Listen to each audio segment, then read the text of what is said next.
இயேசு நமக்காய் சிலுவையிலே பாவமாக்கப்பட்ட பொழுது நாம் நீதியாக்கப்பட்டிருக்கிறோம். அப்படின்னா அவருடைய எல்லா நன்மைகளுக்கும் சுதந்திரவாளிகள் ஆக்கப்பட்டிருக்கிறோம். இதை தான் வேதம் போதிக்கிறது. இதுதான் சத்தியம். மீட்புக்கும் விடுதலைக்கும் வித்தியாசம் இருக்கு. அதனாலதான் இங்க ஆண்டவர் நம்ம சாபத்திலிருந்து விடுதலை செய்யல, சாபத்திலிருந்து மீட்டு கொண்டார்.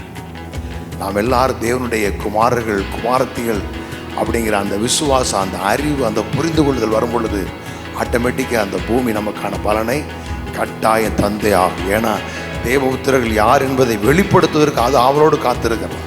இப்போ மீட்புனா என்னன்னா, அதுக்குரிய விலக்கிரயத்தை கொடுத்து அதை எடுப்பது தான் மீட்பு.